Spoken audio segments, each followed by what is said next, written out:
Assalamualaikum warahmatullahi wabarakatuh. Alhamdulillahirrabbilalamin. Wassalatu wassalamu ala asrafil anbiya'i wal mursalin wa ala alihi washabihi rasulillahi ajma'in. Rabbi shrah li sadri wa yassir li amri wahlul 'uqdatan min lisani yafqahu qawli. Bersyukur kita kepada Allah Subhanahu wa taala dan salat kepada Nabi besar kita Muhammad sallallahu alaihi wasallam. Baik mahasiswa sekalian, pada pertemuan terakhir sebelum UAS ini, adapun tema kita pada perkuliahan ini adalah tentang politik dalam Islam atau disering sebut juga dengan fikih siyasah.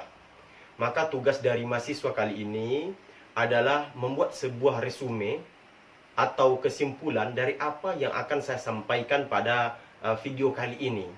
Maka nanti kalian tulis yang bagus di kertas, nanti dikirim ke grup WhatsApp kita. Maka kali ini temanya adalah politik Islam atau fikih siyasah. Fikih siyasah itu terdiri dari dua kata. Yang pertama adalah fikih, yang kedua adalah siyasah. Maka ini harus kita buat dulu atau artikan dulu kata demi kata ini. Maka yang pertama adalah definisi fikih. Fikih secara bahasa adalah al-fahmu, pemahaman. Di sini kita mengambil kesimpulan bahwasanya kalau itu bentuk dari pemahaman, maka dapat kita artikan pasti ada perbedaan pendapat karena beda memahami walaupun ayat yang sama yang dia pahami. Misal, surah Al-Baqarah ayat 228 tentang salasatun quru. Ini masa iddah seorang perempuan yang diceraikan oleh suaminya. Maka Imam Syafi'i mengatakan salasatun quru itu adalah 3 kali suci. Sedangkan Imam Abu Hanifah mengatakan 3 kali haid. Maka ini terjadi pendapat, maka juga akan terjadi perbedaan hari iddah perempuan tersebut. Kita lebih rincikan. Perempuan yang diceraikan harus dalam keadaan suci. Kemudian dia haid, Imam Syafi'i salasatun quru 3 kali suci belum dihitung. Suci 1 kali. Haid tidak dihitung, suci 2 kali, haid tidak dihitung, suci 3 kali. Maka ini lebih daripada 3 bulan iddah perempuan yang diceraikan oleh suami menurut pendapat Imam Syafi'i. Karena salah satu quru adalah 3 kali suci. Sedangkan Imam Abu Hanifah mengatakan 3 kali haid. Maka istri yang diceraikan dalam keadaan suci, haid sudah dihitung 1 kali. Suci tidak dihitung, haid tidak dihitung 2 kali, suci tidak dihitung, haid dihitung 3 kali. Maka kalau mengikuti pendapat Imam Abu Hanifah, maka perempuan yang diceraikan oleh suaminya salah satu quru 3 kali haid, maka akan kurang daripada 3 bulan. Maka ayat yang sama, Al-Quran yang sama, Al-Baqarah ayat 228, tetapi memahaminya berbeda, maka akan berbeda dalam pemahamannya. Itu perbedaannya. Dan ini bukan perpecahan, tetapi ini adalah rahmat, maka bebas kita memilih yang mana. Tetapi kalau untuk di Indonesia, salah satu quru adalah mengikuti pendapat Imam Syafi'i, yaitu 3 kali suci. Baik mahasiswa sekalian, setelah kita mengetahui secara bahasa, maka fikih secara istilah adalah al-ilmu bi ahkamil syar'iyyatil amaliyatil muktasab min adillatiyat tafsiliyah. Yaitu ilmu tentang hukum-hukum syariat, tentang perbuatan manusia yang diambil dari dalil-dalil terperinci. Jadi ini dalil-dalil yang terperinci itu apa? Itulah Al-Quran dan Sunnah. Nanti dikaji dengan menggunakan ilmu usul fiqh, kemudian dapatkan hukumnya, maka itulah disebut dengan fikih. Itu definisi tentang kata fikih. Selanjutnya, definisi tentang siyasah. Tadi karena fikih siyasah, fikih sudah kita jelaskan, sekarang adalah siyasah. Siyasah secara bahasa berasal dari kata sasa yasusu siyasah. Maknanya adalah pemerintahan. Dan kata-kata ini berasal dari dabbaro yudabbiru tadbiran, yang artinya adalah mengatur atau perencanaan. Jadi mengatur strategi dan lain sebagainya, itu adalah siyasah atau politik di dalam Islam. Kemudian siyasah secara istilah adalah tadbiru masolihil ibadi ala wafkil syar'i. yaitu pengurusan kemaslahatan umat yang sesuai dengan syariat. Nah, jadi itu definisi siasa secara istilah. Kemudian baru kita gabungkan kedua definisi ini, maka terjadi persamaan antara, makanya banyak orang yang mengatakan fikih siasa itu sama dengan politik. Di sini letak kesamaannya. Politik, menurut Aristoteles, politik itu adalah usaha yang ditempuh oleh warga negara untuk mewujudkan atau untuk mencapai kebaikan bersama. Untuk mencapai kebaikan bersama. Kebaikan bersama di dalam Islam itu disebut dengan kemaslahatan umat. Kemaslahatan umat inilah yang menjadi unsur fikih siasah yang kita jelaskan tadi, tadbiru masolil ibad, yaitu pengurusan kemaslahatan umat. Jadi ini sama, unsurnya sama. Makanya politik dengan fikih siasa itu sama. Jadi fikih siasa itu disebut dengan politik Islam. Jadi setelah kita mengetahui apa itu fikih, apa itu siasa, maka kita gabungkanlah definisi fikih siasa. Jadi ada beberapa pendapat ahli di sini. Di sini saya mengambil 4 pendapat ahli. Yang pertama adalah Ahmad Fatwi. Dia mengatakan fikih siasa itu adalah pengurusan kemaslahatan umat manusia sesuai dengan syariat Islam. Itu yang pertama. Yang kedua adalah Ibnu Aqil. Fikih siasa adalah perbuatan yang membawa manusia lebih dekat pada kemaslahatan dan lebih jauh menghindari mafsadah. Mafsadah itu keburukan. Meskipun Rasul tidak menetapkannya dan wahyu tidak membimbingnya. Jadi tidak ada ketetapan yang pasti tentang fikih siasa. Tetapi kalaulah untuk kemaslahatan umat, menghindarkan dari mafsadah atau keburukan, maka itu disebut dengan fikih siasa. Yang ketiga adalah Ibnu Abidin. Dia mengatakan fikih siasa adalah kesejahteraan manusia dengan cara menunjukkan jalan yang benar, baik di dalam urusan dunia maupun akhirat. Jadi siapa ini?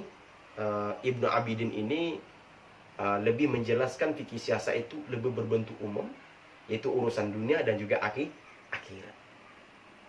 Kemudian Beni Ahmad Saibani di dalam bukunya Fikih Siasa, dia menjelaskan bahwasanya pemahaman mendalam para ulama mujtahid mengenai kehidupan politik, yaitu berbangsa dan bernegara, dalam kaitannya dengan pengaturan kepentingan masyarakat dan mengorganisasikan urusan umat yang sejalan dengan jiwa hukum Islam dan dasar-dasar yang universal untuk merealisasikan tujuan syariat Islam yang bersifat kemasyarakatan, yaitu memelihara umat. Intinya kemaslahatan umat, memelihara umat, menghindarkan umat dari mafsadah atau keburukan, itu adalah tujuan dari fikih siasa atau politik Islam. Maka dari 4 definisi tadi, maka saya mendefinisikan fikih siasa adalah mensiasati atau mengatur masyarakat atau umat untuk mendapatkan kesejahteraan hidup dan terhindar dari keburukan berdasarkan syariat Islam. Jadi mengatur masyarakat supaya dia menjadi orang yang baik, terhindar dari sesuatu yang buruk, yang sesuai dengan syariat Islam, maka itu disebut dengan fikih siasa atau politik Islam. Jadi itu definisi tentang fikih siasa. Kemudian tentang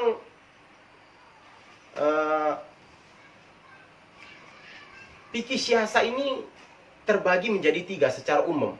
Secara umum para ulama membagi fikih siasa ini menjadi 3. Yang pertama adalah siasa maliyah, yaitu fikih siasa yang mengatur tentang ekonomi. Jadi ekonomi yang berhubungan, seluruh ekonomi yang berada di negara tersebut, maka diatur di dalam sebuah sistem yang disebut dengan siasa maliyah, yaitu politik ekonomi. Itu yang pertama.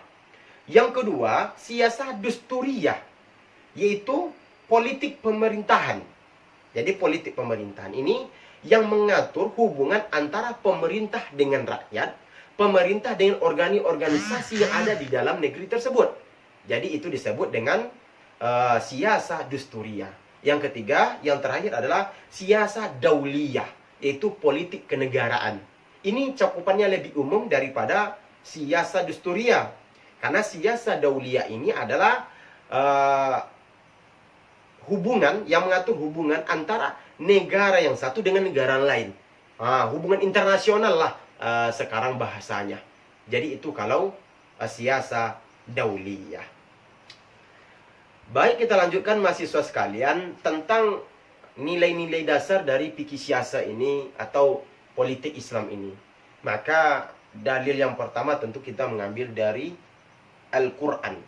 Dari Al-Quran di sini dikatakan ya ayyuhalladzina amanu atiullah wa atiur rasul wa ulul amri minkum. Jadi ini terdapat di dalam surah An-Nisa ayat 59. Hai orang-orang yang beriman, taatilah Allah, taatilah Rasul, dan taati para pemimpin. Pemimpin tadi siapa? Pemimpin orang yang memimpin sebuah negara yang di dalamnya mereka berpolitik. Maka ini landasan dari fikih siasa di dalam Al-Quran.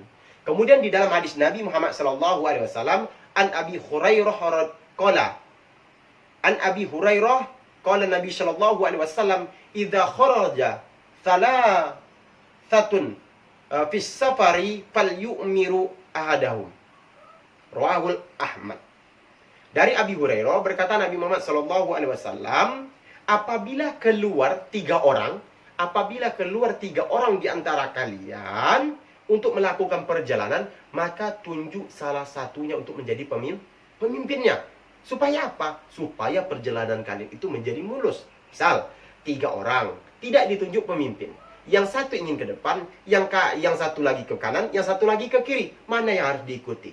Tetapi kalau di antara 3 ada pemimpin, yang satu ini ke kanan, yang satu ini ke kiri, maka pemimpin memutuskan, kita ke kanan, maka yang kiri harus ikut dengan pemimpin. Jadi itu alasannya kenapa ketika keluar pun 3 orang untuk melakukan perjalanan, harus ditunjuk 1 orang untuk menjadi pemimpinnya. Kemudian kita melihat pendapat ulama, la siyasata illa mawafaqa syar'u. Tidak ada siasa kecuali yang sesuai dengan syariat Islam. Jadi politik Islam tidak akan ada kalau tidak dilandasi dengan syariat Islam. Apa syariat Islam? Yaitu Al-Quran dan hadis. Sumber hukum Islam ada 4 yang disepakati. Al-Quran, hadis, ijma, dan qiyas. Maka ini harus menjadi landasan utama terbentuknya fikih siasa atau politik di dalam Islam.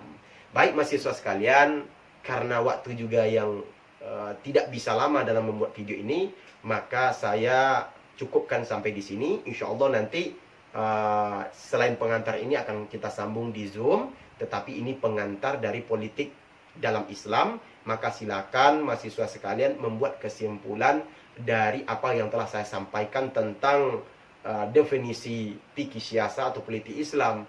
Kemudian juga ada tadi sumber hukumnya atau nilai-nilai dasarnya. Kemudian juga tadi ada pembagian dari fikih siasa. Maka silakan mahasiswa sekalian membuat sebuah kesimpulan. Mungkin itu yang dapat saya sampaikan pada pertemuan kita kali ini. Akhirul kalam. Wassalamualaikum warahmatullahi wabarakatuh.